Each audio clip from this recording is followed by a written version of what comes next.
انگریز کے ساتھ مقابلہ کیا اور انگریز کو مار بھگایا۔ انگریز کے 2 بڑے بڑے مرکز تھے، تو انگریز نے اپنا ایک مرکز چھوڑ کر کے بھاگ گیا اور اپنے دوسرے مرکز میں جا کر کے اس نے پناہ لی۔ پھر خدا کا کرنا ایسا ہوا، علی وردی خان اس دنیا سے چل بسے، تو پھر اب ان کے جو نواسے تھے نواب سراج الدولہ، انہوں نے 1756 میں انگریز کے ساتھ مقابلہ کیا۔ مگر ایک یہ بھی بات عرض کرنا ضروری ہے کہ مسلمانوں ہی میں بہت سارے ایسے منافق گزرے ہیں جنہوں نے اپنے قوم کو دھوکہ دیا، اور ان کی دھوکہ دہی کی وجہ سے نواب سراج الدولہ بھی جو ہے جام شہادت نوش فرما گئے۔ اب اس کے بعد انگریز آگے بڑھتا رہا اور وہ اس ملک کے اوپر قابض ہوتا گیا۔ آخر کار انگریز نے جو ہے 1803 میں لال قلعے کے اوپر اپنا یونین جیک لہرا دیا اور اس نے کہا کہ آج سے حکم ہمارا چلے گا اس ملک کے اوپر۔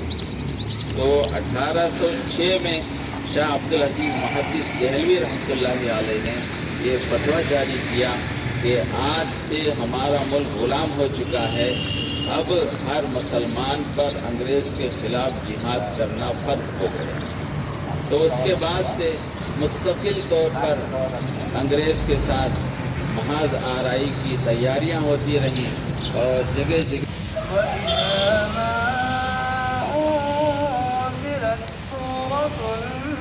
نظر بعضهم إلى بعض هل يراكم من أحد ثم انصرفوا عزيز عليه ما عنتم حريص عليكم بالمؤمنين رؤوف رحيم فإن تولوا فقل حسبي الله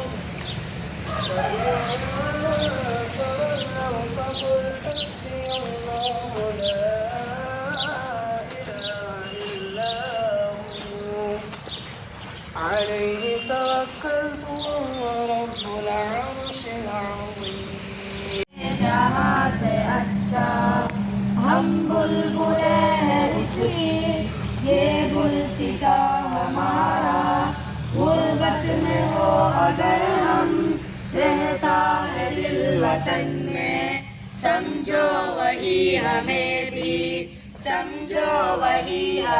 بھی دل ہو جہاں ہمارا سارے جہاں سے اچھا پروت وہی بنایا ہندوستا کا ہم نے ہم چھوڑ کر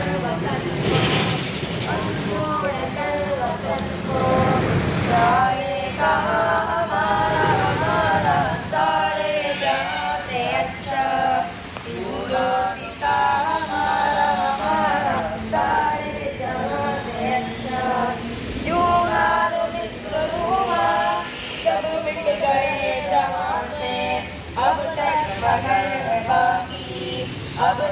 مگر ہے باقی نام و نشاں ہمارا سارے جہاں سے اچھا کچھ باتیں کہتی مٹتی نہیں ہماری صدیوں رہا ہے دشمن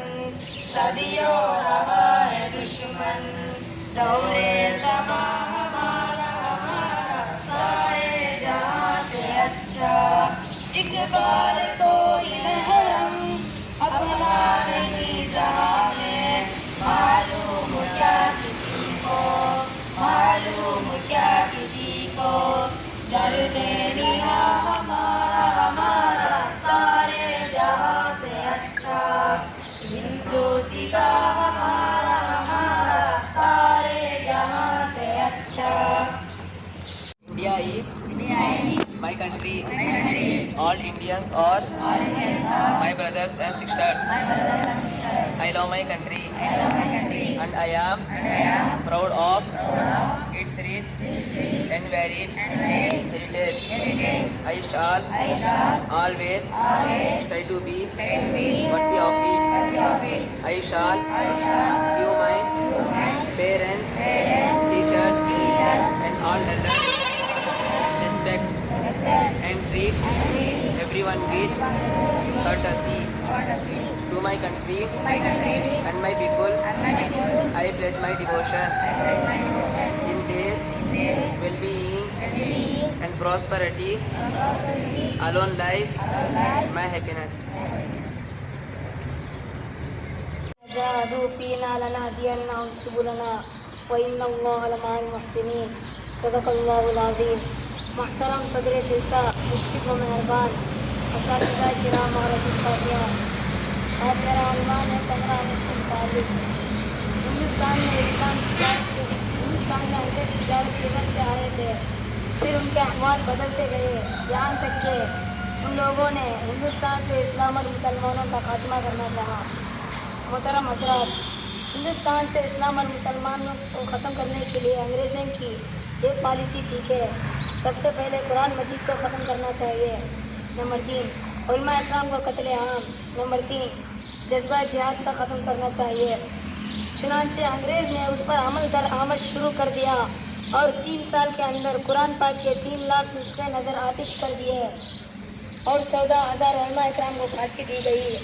تھامسن اپنی تاریخ میں لکھتا ہے کہ دہلی سے لے کر پشاور تک جرمن سڑک کے دونوں طرف کوئی بڑا درخت ایسا نہیں تھا جس پر کسی عالم کی لاش لٹکتی نظر نہ آ رہی ہو. بادشاہی مسجدوں میں بھی پھانسی کا پھندا لٹکایا گیا اور دیگر مسجدوں میں بھی علماء اکرام کو پھانسی دی گئی. تھامسن اپنی یادداشت میں لکھتا ہے کہ میں دہلی گیا تو کیمپ میں ٹھہرا ہوا تھا. مجھے وہاں کچھ انسانی گوشت جلنے کی بدبو محسوس ہوئی. میں پریشان ہو کر اٹھا کہ یہ کیا معاملہ ہے. جب کیمپ کے پیچھے جا کر دیکھا تو انگریزوں نے انگارے جلائے ہوئے تھے اور 40 علماء اکرام کو بے لباس کر کے ان انگاروں کے پاس کھڑا کر کے ان سے یہ کہا جا رہا کہ تم ہمیشہ ہمارا ساتھ دینے کا وعدہ کرو، نہیں تو تمہیں ان انگاروں کو لٹا دیں گے. انہوں نے انکار کر دیا تو ان 40 علماء اکرام کو ان پر لٹا دیا. اسی طرح 40 علماء اکرام، وہ کہتا ہے کہ اسی طرح 40 علماء اکرام شہید ہو گئے اور 40 علماء اکرام کو اسی طرح اوپر لٹایا گیا. محترم حضرات، میں آپ کو ایک قصہ سناتا ہوں، غور سے سنیں. مولانا احمد اللہ گجراتی رحمۃ اللہ علیہ ایک بڑے عالم تھے. ایک انگریز نے ان کے پاس کچھ عربی سیکھی تھی.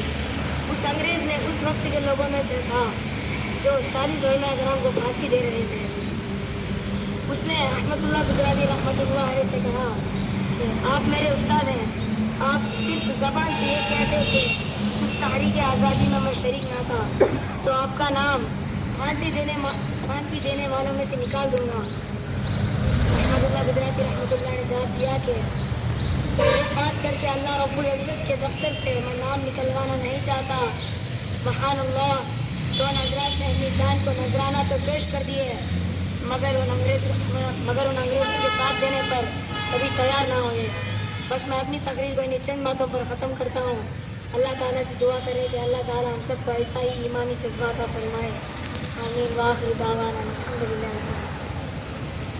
بادشاہ تھے، سراج الدولہ گورنر تھے، ان سے جو ہے لڑائی ہوئی. سب سے پہلی جنگ یہی تھی اور وہ سب سے پہلی جنگ جو ہوئی وہ 1750 پر 7 میں ہوئی. 1750 کو 7 میں گویا یہ جنگ شروع ہوئی. یہ 1 دن 2 دن کی جنگ نہیں، مہینے 2 مہینے کی نہیں، سال 2 سال کی نہیں، بلکہ 200 سال کے اوپر یہ جنگ چلی. 2 آدمی لڑ رہے تھے، ایک آدمی آ کے دونوں کو چھڑا کے فیصلہ کر دیا، ایسا نہیں ہوا.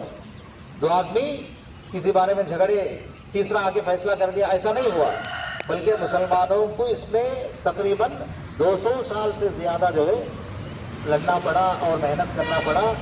جب شروع میں لڑے تو مسلمان ہی تھے کیونکہ حکومت اس وقت مسلمانوں ہی کے ہاتھ میں تھی.